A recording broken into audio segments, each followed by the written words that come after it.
Le monde culturel geek est si vaste qu'on ne peut pas connaître toutes les œuvres culturelles.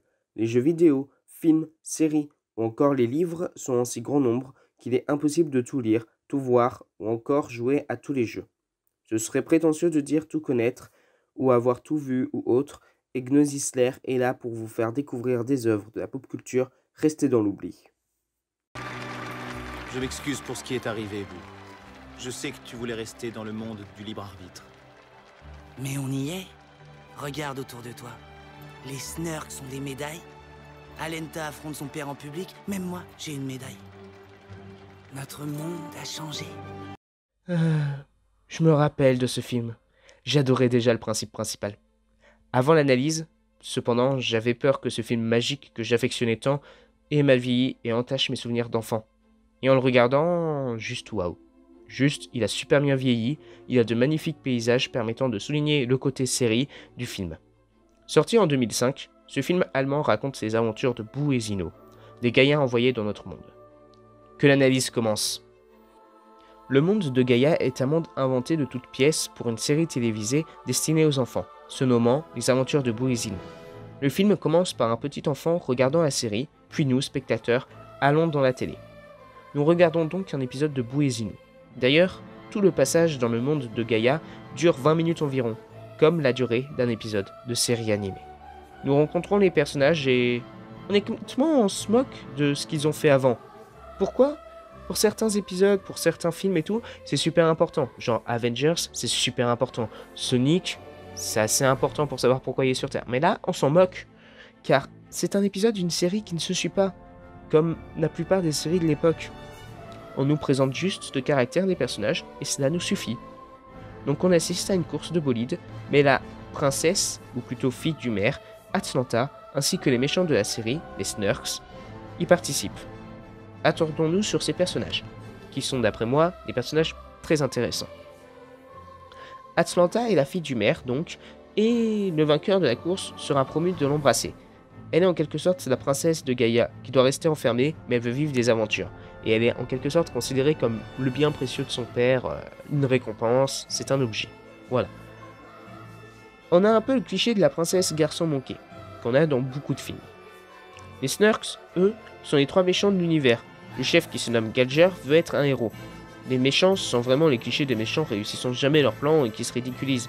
Un petit peu comme la Team Rocket dans Pokémon. En comparaison des séries. Les deux vrais héros sont l'intello pour Boo et Zino, le grand, beau et fort sans cervelle, se prenant pour le héros, voire le super-héros. Vraiment le cliché. Genre le nerd qui aide le grand musclé. Malheureusement, un savant fou emmène les 6 protagonistes dans notre monde où ils sont connus et petits. Bon, le créateur de la série commencer a une peine d'écriture et ne que sait pas peut-il que arriver faire à ses personnages. Ce qui est intéressant parce que 234. du coup ça montre que les personnages Épisode de la série 234.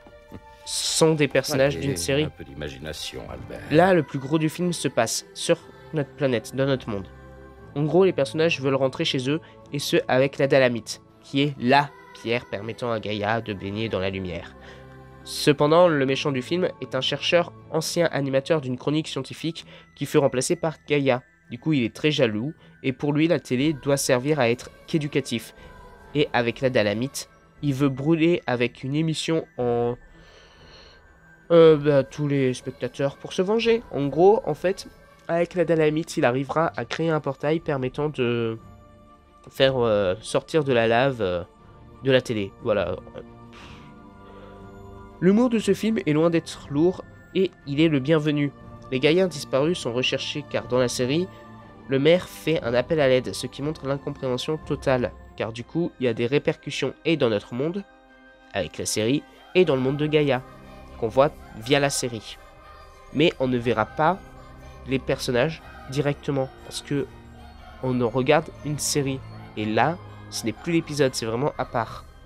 Dans les films, lorsqu'on nous montre quelque chose, on le revoit plus loin, permettant de se dire « Tiens, oui, je m'en rappelle, je l'avais vu avant ». Le style du film est aussi intéressant, car tout est montré par l'angle des Gaïens, qui sont à peine plus grands qu'un verre. Les jeux de lumière sont intéressants, lumineux à Gaïa, leur monde, qui plonge dans les ténèbres, et l'histoire se passe en pleine nuit dans notre monde. Un monde inquiétant pour eux, car justement, ils sont petits, ils ne connaissent pas, ils sont perdus, ils n'ont plus de repères. D'ailleurs, il y aura une scène dans les égouts contre des rats, comme dans un jeu vidéo. Ça fait vraiment penser à une série qui sera adaptée en jeu vidéo. En regardant le film, ça me faisait beaucoup penser justement à la série Sonic Boom. Ce qui est un avantage, étant fan de Sonic. Enfin, petit bémol mineur, mais qui ne tient qu'à moi, j'aurais préféré que notre monde ne soit pas en synthèse, mais en vrai. Cependant, cela se remarque à peine, car il est très beau. Maintenant, place à la conclusion. Malgré des défauts anachroniques comme une référence aux 1001 nuits, C'est la caverne d'Ali Baba. et à Descartes, Je pense, donc je suis. Non, j'invente. Et donc vous êtes. Et moi, je vous écoute, et donc je m'ennuie à mourir. Et moi, je viens de me réveiller, donc je meurs de faim. le film est crédible dans son histoire. On se laisse vite emporter et on s'attache au personnage. Et ce jusqu'à une scène qui rend le personnage de Zeno très attachant, plus qu'il ne l'était. Sachant qu'on le considère en quelque sorte comme le gros bourrin, la brute, sans cervelle et tout. Et cette scène casse justement cette image. Oui, je suis un imbécile. Tu crois que je ne le sais pas? Mais moi, au moins, j'ai une excuse. Je suis né comme ça. Je ne te l'avais jamais dit, mais parmi mes médailles et mes prix, la seule chose dont je suis fier, c'est d'avoir pour ami un garçon aussi intelligent que toi. Je suppose que c'est pour ça que je suis un imbécile. Il y a des conséquences sur leur monde avec l'aventure qu'ils ont vécue, ce qui montre l'importance des actes, ce qui montre que malgré leur petite taille, ils sont immenses dans leur univers. Et ça, eh bien, c'est beaucoup souligné avec une phrase à la fin, que voici. Notre monde a changé. Film à regarder en famille, je le conseille vivement, et puis le film est fait par passion pour les univers geeks. Honnêtement, je vous le conseille, donc allez le voir et donnez-moi votre avis. Sur ce, je vous dis à la prochaine.